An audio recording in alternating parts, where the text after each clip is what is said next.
Got a new record in the mail from Discogs. Belish Hamde, instrumental modal pop from 1970s Egypt.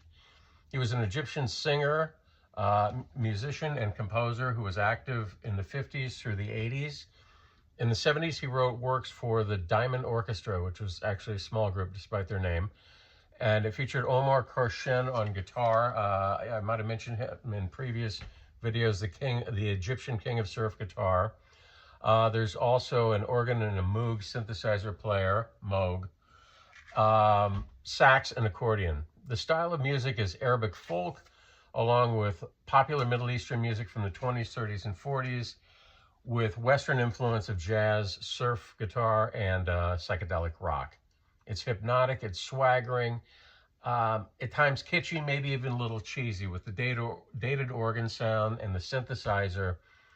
And but despite being called a Diamond Orchestra, this is very stripped down music, small group, and it's sparse instrumentation. This is great. I'm not always a fan of vocal music from the Middle East, so when I see albums that feature instrumental music, I jump at them. And this is also on Sublime Frequencies, one half the Sun City Girls. Look for it. There aren't many for sale on Discogs, so not the easiest record to find. This next one I found in the bins. I think it's Soma Sounds, maybe at Station 1 here in North Jersey. Andre Stordu, Analog and Digital Electronic Music, 1978 to 1980. Didn't know who this was, but I have a lot of stuff like this, so I figured I better bring it home. You know, who else is going to bring this home? He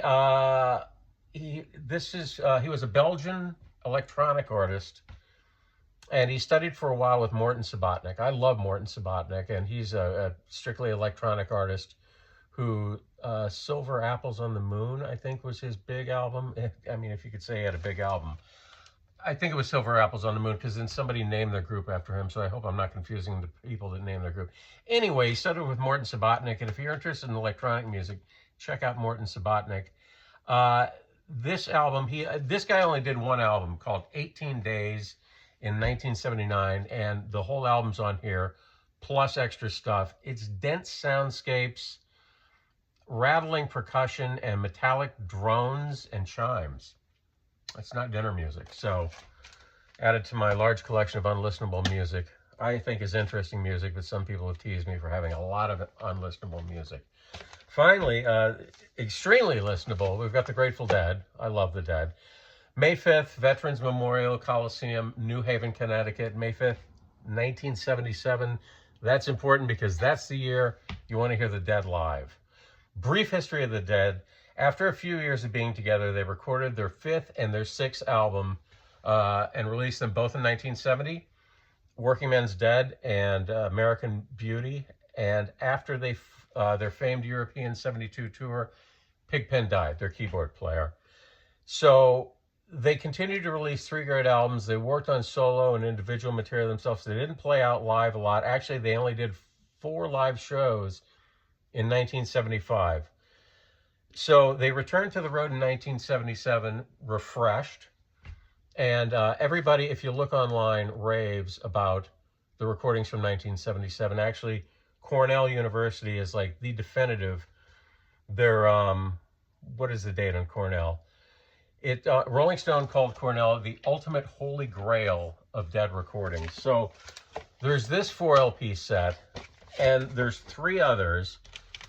This is May 7th from Boston, 77. This is May 8th from, boy, it's such a hard cover. This is Cornell. Yeah, this is the expensive one. This is Cornell, May 8th, the Holy Grail of Dead recordings. And May 9th, this is Buffalo, May 9th, 1977. So I had those 3 and finally just picked this up. This is the newest, Connecticut, May 5th. It was only $88 on Discogs, which for a 4 LP set in gorgeous packaging, I thought was more than a bargain. So they returned to the road refreshed, like I said, and what makes 77, these recordings, so magical is apparently the combination of pristine soundboard recordings, and the band was tight, focused, and full of energy. The soundboard recording, sometimes if you hear Betty boards, that name tossed around, it's a reference to Betty Cantor Jackson, who was their sound engineer at the time. And she recorded a lot of Grateful Dead shows straight from the soundboard on her own tape machine. And those recordings languished in her, she had a storage unit. And eventually, at some point, when she was moved into a nursing home, when she got older, they sat in the storage unit. Nobody wanted to buy them. The Grateful Dead organization was offered the option to purchase them. They declined.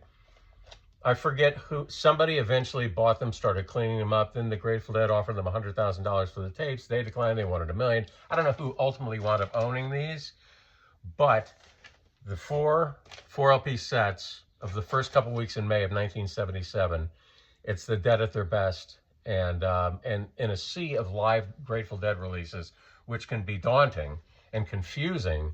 And I know a lot of people love the 73 stuff, and I don't deny it. It's great.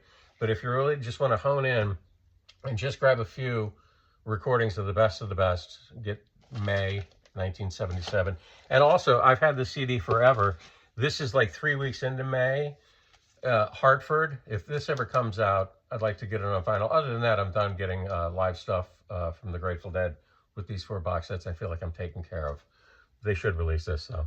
But when this came out, I mean, everybody was raving, oh my God, it sounds so fantastic. Dead in 77. That's it.